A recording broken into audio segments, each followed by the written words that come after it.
Thulile 6 years mina nawe sithandana awukwazi ungitshela ukuthi nomngane ekuwuzodwa usuzongitshela ngozodwa manje uqhamuka phela uzodwa Zakhela uzobukisa nabantu kanje namhlanje ubonisa la ukuthini uzobukisa nabantu namhlanje hlala phansi siyakhuluma ilinga phela namhlanje yini inkinga yakho Zakhela yini ngamtshela uma ungasamfuni ufevezeliswa yini wena ngoba siyakhuluma nje manje moya yethi phansi usiphakamisela uma samadoda usiphakamisela umoya yini uyivevezela indaba ufevezeliswa yini buka nje manje uyakhala asakuthinta asakwenza ukuthi ukhalelani Zakhela ngishela wawungekho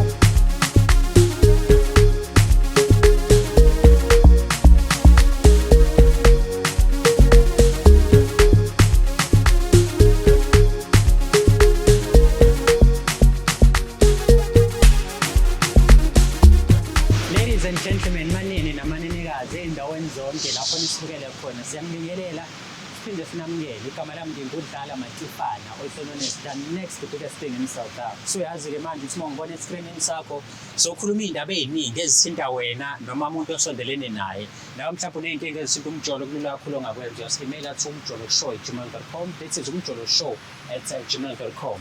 As in Shala Pants, let me remind you that this show is proudly sponsored by EasyBet. You can register and bet using our promo code UMJOLO. That is UMJOLO. UMJOLO.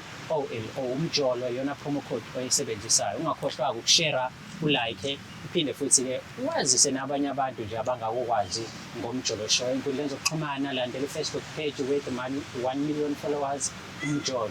Ngamlandela ke nodlala Matifana uzombona nje verified. Sikhuliseni la page lela lisaphansi kakhulu kodwa ngiyanithemba ukuthi ke ngizolibeka la njengoba nami as a brand seningibekela la sikhona ila sokhuluma khona indaba eziningi ezahlukahlukene njengoba ubona khona umfowethu esinaye sokhuluma naye eceleni but before singene kuyena ngifuna nje mfethu ukuthi ngiyangithanda nime ngiyinhle ngiyayithanda lento eniyibukela la ngiyathanda ukuthi ngihleli mfethu endaweni enje la ngishithela khona umsindo weyimoto nje ubuyelisa ngizwe mhlawumbe la eThekwini kunendawo eright singakwazi ukushithela kuyona umjolo show yenza into eright simele kumjolo show eGmail.com sisebenzisane nawo ukuthi sifike sizoshithela lapho okhona la eThekwini kodwa Durban CBD ila sithanda ukushithela khona yabo because la ngiyashutha because anginayo enye indawo ukushutha yabo kwayimina njengoba nginevoice ephansi ngibuye ngidedwa how much more ama-guest ami ngizoyezwa kanjani asizwe ukuthi inkabi yami yona siyayizwa qhawe hola uyaphila mfowethu okay sambanja ngiyaphila mfethu Matifana lo ubani mfethu wena igama lami nguZakhela ngwakaZulu isibongo kuzakhela awu6 hamba kahle mfethu okay siyajabula mfethu sibe nawe la ohlelweni abantu abaningi abafika la mfethu basuke beneyinkinga ezihlukahlukene zothando yini wena mfethu kubeka la namhlanje hey bro wami ngisho umama wasendlini hey usengihluphe nje hey sengize ngabona nami ukuthi angibhalele la ekhaya uyabona mhlawumbe ngizokwazi ukuthi ngisizakale mhlawumbe mangathi wasihlala phansi siyayikhuluma le ndaba sithole ixazululo uyabona because nami hayi sengize ngahluleka endlini uyabona isingaphezulu kwamandla ami lento le ukuhlupha ngani umama njengoba uthi uyahlupha yini mhlawumbe la yenzayo obonayo ukuthi yane yazi yangihlupha intombazana mina naye mhlambe sineminyaka edonsa la ku-6-7 njengamanje sithandana yabo and then ngiyasebenza yabo so umsebenzi engiwusebenzayo uyangiphoqa ukuthi ngisuke endaweni la engihlala ngakhona emakhaya noma la eThekwini exactly yabo so ngisemakhaya so kuyangiphoqa ukuthi ngihambe ngenxa yomsebenzi yabo ngiyohlalela ngaseduze yabona so yena kumama kushuthi usale emakhaya yabona kube ukuthi ke uyangivakashela ke ngaleso sikhathi uyangivakashela ngaleso sikhathi ke mangothi yabona umuntu uthola ithuba ofree yabo ngizothi nginganakile nje kanti umuntu uzoganga la engiqashwe ngakhona emsebenzini isisana yayibona lo nto hayi nanokuthi mhlambe ugange emakhaya la ngimshiye khona ngiyamlanda ngimletha la uzongigangela la yebo iyona ke into esezizamile sathi siyazama ngiyabona nami ukuthi awungcona ngibhalele la ekhaya mhlambe ngingase ngilithole usizo nesixazululo ukuthi mhlambe ngingayenza njani nendaba yabo ngingaze mhlambe ngithathe ney'nqumo ey'wrong yabona. Mengabe uthi uganga ngasemakhaya, what do you mean? I mean eduze kwala uqashe ngakhona. Uthola umuntu oseduze nawe. Yes. Wena uthola kanjani ukuthi uyajola? Ngiye ngaqala nganey'nsolo ngale ndaba yabo. Because bengizwa ngomakhelwane because isikhathi esiningi kwesinye isikhathi uyafika mhlawumbe ngizothi akafike ngolesithathu yabo ngaleso sikhathi ngisasetohweni yabo and then uzofika yena kube ukuthi ngimfica endlini. So indaba ebengile ngizizwa lezi ngabantu kunzima ukukholwa indaba kanjalo ngomuntu wakho kwesinye isikhathi kodwa bengilibele ngizizwa kuthiwa hayi bo lo muntu wakho uselala nangapha futhi umuntu wakho uselala nangapha futhi yabo leyo. So yonke lonto bengilibele ngiyiprocessa ngiyifaka ekhaya just to understand ukuthi ngempela labantu baqhamuka nale nkulumo ayikhulumayo yabo leyo. Kwahamba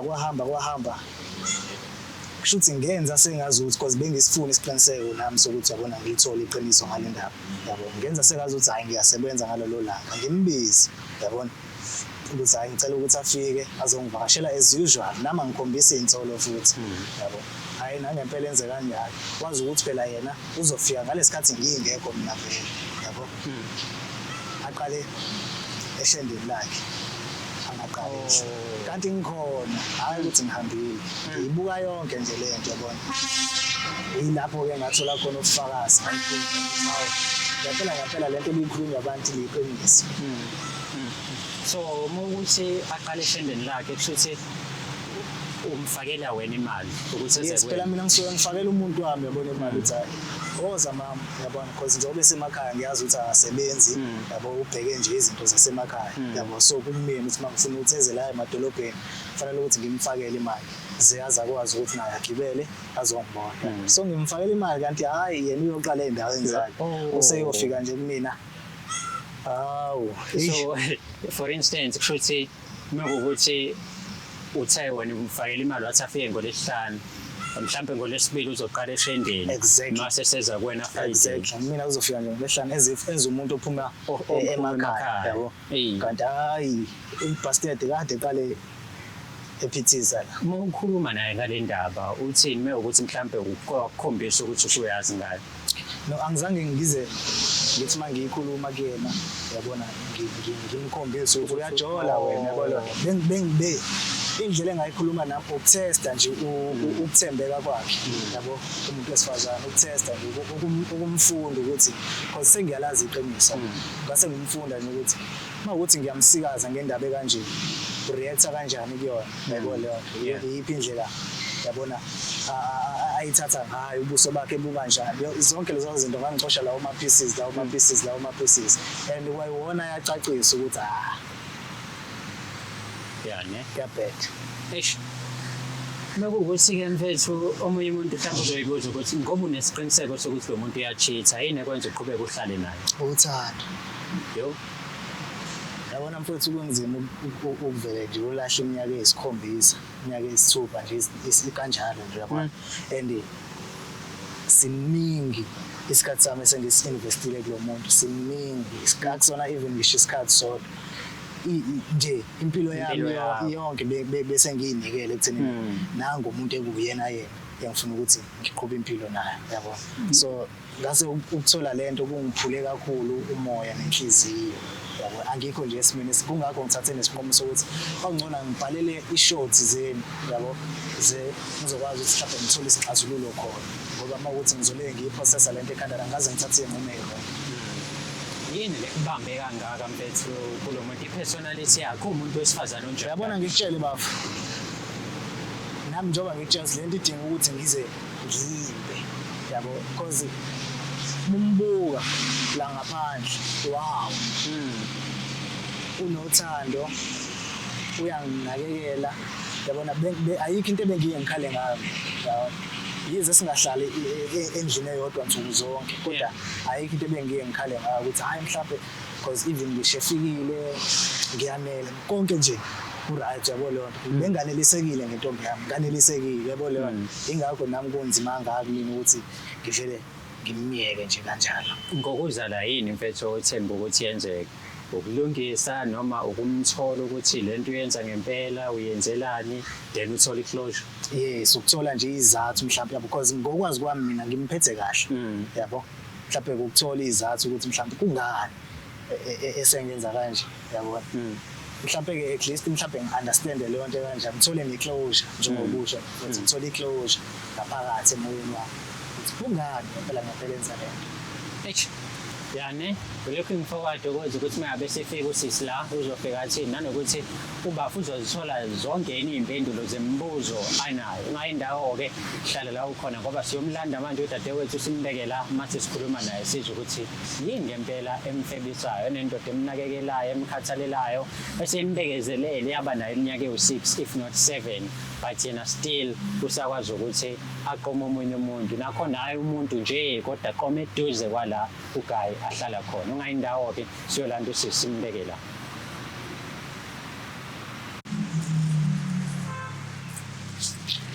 Dadewethu kunjani? Ngiyaphila. Ngiyaphila. uMatifani igama.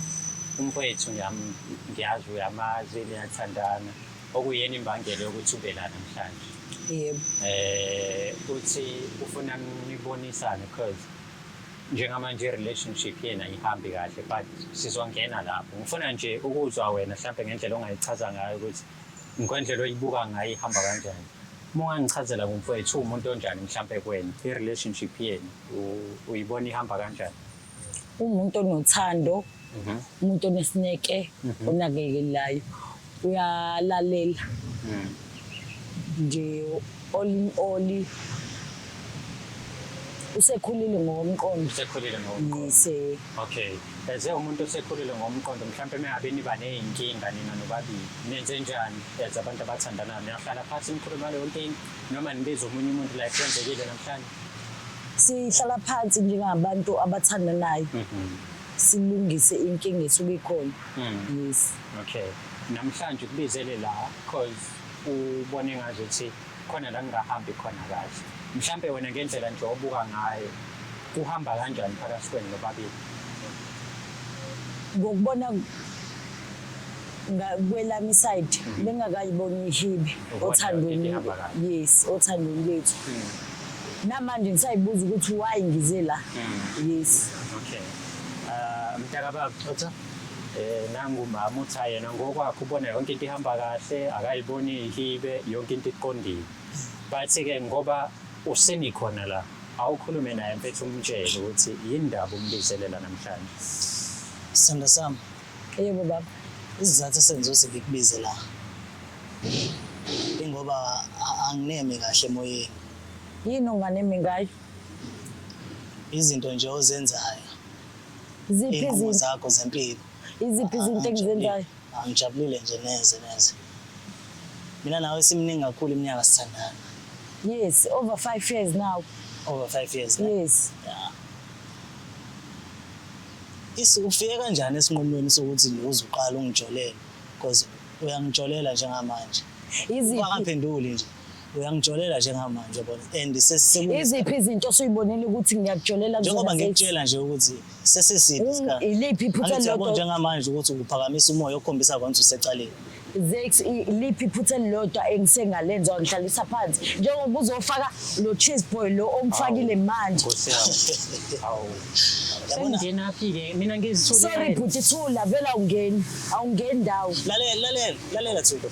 Wayengekho lo bhuti ungishela yes wayengekho namhlanje usuzothatha wambothatha bonke abafana laba engakwazi nje ukuthi mangabe sikhuluma okokuqala ungiphakamiselise. Zex bengihlonipha ngiyithibile kuwena ngenza konke izinto ozizisho kanti kozisiba uyabona hlala phansi uyambona umuntu onecala ukuthi ubuka nje wamanje ngiyafevezelisa ngiyo yonke into ufevezeliswa yini bengiyo yonke into kuwena hlala phansi ntombazi musukuvevezela siyakhuluma la njengoba njengamanje ukhetha ukusimela samadoda ukhombisa ukuthi awuhloniphi benginenhlonipho inhlonipho leveza njengamanje futhi ngicela uthula wawungekho esethi uyangithanda basengikhona masufeke indaba manje efaka ufakelani umuntu esathi uzosho ukuthi ufebelani ungabe iliphi iphutha akaveze manje ufakazi wena ngithi mina ufakazi balokho yabona ufakazi njengamanje buyafika ehlisa umoya ufakazi njengamanje vezwa ile attitude Zakhele yabona umoya wakho njengamanje indlela oyiphethe ngayo njengoba uyavefezela uyavefezela njengamanje lokuvefezela kwakho ukhombisa bonke usecaleni umuntu usecaleni unenkinga nami ubuzwa isolva nami nothi nomunye umuntu angikwazi ukuhlala phansi awukaze ufaka umuntu esithathu othandweni lethu namhlanje ngithethula Thuli yabo njengamanje angazi kwenzakalani ekhanda la akusahlaleki nawe uthando olwabantu abawu2 Zakhele nothi abantu abawu3 angazi othathu ungenaphi wesithathu wena usumfakile wesithathu angithi uyamjolela wena njengamanje akekho umuntu okhona umuntu lalela mina ngizokutshela indaba zakho angikwesabi-ke mina ngizokutshela indaba zakho wena ubafo ukufakela imali athamba uye endlini yakhe wena metha ufike Friday uqale ngolesithathu ufike eThekwini kodwa ungafikeli kuyena ngicathi asikwazi lokho hawu bengidlala kamnganami usunomngani wena njengamanje sonke lesikhathi mina nawe sithandana 6 years Thulile 6 years mina nawe sithandana awukwazi ungitshela ukuthi nomngane ekuthi uzodwa usuzongitshela ngozodwa manje uqhamuka phela uzodwa Zakhele uzokubukisana nabantu kanje namhlanje uzokubukisana nabantu namhlanje hlala phansi yini inkinga yakho siyakhuluma ilinga phela namhlanje yini inkinga yakho Zakhele wena yini ngamtshela uma ungasamfuni ufevezeliswa yini wena ngoba siyakhuluma njengamanje moya yethi phansi usiphakamisela uma samadoda usiphakamisela umoya yini uyivevezela indaba ufevezeliswa yini buka njengamanje uyakhala asakakuthinta asakwenza ukuthi uyakhala ukhalelani mhla uZakhele ngishela wawungekho lalela wena uyangijolela kithi lalela mfowethu lalela ngizokhuluma naye hlala phansi mfethu sikhulume kahle hlala phansi angifuni yabo njengoba sila mfethu ukuthi sizolungisa uthole iclosure idinga yazi bafana wena Zakhele wakudakela yazi lentombazane yakho bafethu ekhaya awuhlale phansi mfethu hlala phansi awuzongimela nje ngendoda kokuqala lokho angizothi nje ngikhuluma nawe wena usuvele uyaqeqesheka nje manje umela ngeenyawo ukhombisa ukuthi awungihloniphi ngikubizela ukuthi sizama ukuthi sisolungise inkinga zethu mina nawe kodwa wena into eveza njengamanje uthi awungihloniphi uyangicacisela ukuthi lento engikuzisele yona la iyona ngempela 8 years mina nawe sithandana 8 years sithandana mina nawe ngikunakekela ngikukondla ngikuvikela ngikwenzela yonke into yini bengakwenzeli yona mina uright empilweni yakho ngiyakunakekela kodwa uzokwazi ukuthi ungijolele nabafana abancane Zakhele ngikuthandile umthanda kanjani ungijolele ukuba ungithanda bunga uzongijolele phela uyangijolela wena njengamanje mengabe uthi umthandela usamthandeni manje nokuyacaca bengekaza ngijolele ngithanda mina ngifuna ukuzwa yena econfess ukuthi ufebile dadewethu wahamba walingeka endleleni uZakhele benamaphutha akhe angawaboni but ngambekezelela ngathi mangabe nginamaphutha mina kuZakhele wangabe ucabanga wena ukuthi uhlale phansi nendoda yakho uthi babe nali iphutha engathani wena ukhetha ukuthi ubize umuntu wesathi ingoba kuhlaleki nawe phansi ingoba kuhlaleki nawe phansi mangabe umuntu ekhuluma nawe vele uqasheke ubheke phezulu phakamisa umoya wakhombisa ukuthi usecaleni okay Zakhele ngicela unginikeze ithuba nosisi mengabe namaphutha ubaba bekwamaphuthani okufebe noma benamaphutha nje akaze ngimjolele mina lo ebelekhe empedeni uZakhele kusukela nini bengihlezi wena uthi mophuma endlini ujabule masiqede ukwenza inkonzo ubonga ukuthi baby ngiyabonga namhlanje sizokhuluma leyo nto ngoba nakho bengigqiba ihlazo lakho nje ihlazo lani siphakathi kwesobabili indaba ungakwazi ukukhuluma nami njengendoda angithi nawe akwazi ungihlalisa phansi akuhlaleki nawe phansi ungakwazi ukuhlala phansi nami uthi uyamthanda umhlalise phansi angithi wakhetha uinvolve abanye abantu uthandweni lethu lalela thu mina ngikaze 8 years njengendoda ungikitaza kalento yakhe engekho kodwa ngakubekezelela uyabona mfowethu iyona inkinga zonke esibhekene nazo izona inkinga esibhekene nazo lezi 8 years wena ngikunakekela usufaka amazenge emlomeni wami angithi wena phela awumthandi ngithe uZakhele bengimqeba amahlaza akhe all these years but angikaze ngimbizele umuntu esathu uthandweni lethu hayibo ngambekezelela mina lenjalo namhlanje sizokwazi ukungenza nje awamisela bani umoya wentombazana ekhaya bathini Zakhele ekhaya bathini ubani lo mphakamisela ekhaya bathini bathi ubhanqa abafana uyazi lo usufuna ukutuma ngalokho ukuthi ubhanqa abafanazane wena yabona wisifebe sentombazane. Ngcono ngibe isifebe kunokuthi ngihlale nomuntu ongangenzi lutho empedeni. Unondindwa wentombazane. Ngikutshele wena awunazi isimilo sekade sekulahlekile ima ngifuna ukukhuluma naye ngizwe ngifuna ukuthi angizwe mangabe ngikhuluma naye awunazi isimilo wentombazane awunazi isimilo kade sekulahlekile wena ngakizwe insini kade sekulahlekile isimilo Ngcono khona bese kushaya uyinja intombazane wena yabona imgodo oyidla ngobhimi uyileyo ngcono khona kunomuntu ongangenzele lutho empedeni. Ibuka leminyaka esinibe nayo ndawonye. 8 years mfowethu ngimthanda Angibekezelela namhlanje uzongisiza kanje. 8 years ngikuthanda kufanele ngike-expose vele But now umbukanisile nabantu. yabona lento engikhuluma ngayo ukuthi buka la hayi ukuthi mhlawumbe ngiqamba amanga lento Ngimbekezelela mina ngimbekezelela. Masimba Mandawo mfowethu Ngimbekezelela Masimba mina. Mandawo Uzakhele nje kanawo. Masimba Mandawo Unobunja. Yabo into engishoyo. Yabo into engishoyo. So yonke lesikhathi lo ngiyamnakekela ngiyamonda. Ngizokwenza ngisho umndeni wakhe. Unobunja usathana ufana. Uzokwazi ukwenza lento yenza kuba. Unobunja zakhele. Hamba uqala phasi impilo. Ayikho into engizoyilo. Lento ngikhombisa yona ayidingi ukuthi uloku ukhuluma ngizwile ukuthi uyamthanda ngani. Hlukana nalesifebe mfethu. Akuyena umuntu wakho. Amanyala la. Usuzomtshela ngo-Cheese Boy. Babekephi ungishela? Babekephi? Mfethu awuhambe mfethu. Ngicela uhambe nene uye endodeni yakho. Mfethu omkhiphe mfethu sisale sikhona. Babekephi? Hamba. Nasi isikhwama sakhe mfethu. Thatha into yakhe mfethu hambe nayo. Nasi isikhwama. Hayibo. Mfethu, ngiyaxolisa ukuthi uzizwa ngale ndlela ozizwa ngayo manje yabo. But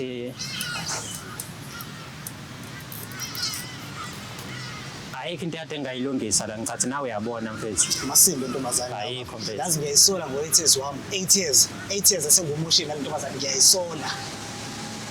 Yabona hayi ukuthi mhlambe into ebengiyenza kuyena yonke into ebengimenzela yona mfowethu yezwa ngimenzela kusuka ngaphakathi ekujuleni kwenhliziyo yami kodwa njengamanje ngiyayisola ngayo yonke into engiyenzile ngithi ngiyenzela yena because ngimnayekelile ngamthanda ngamvikela ngayo yonke into enginayo uzokwazi ukungenza nje Yo.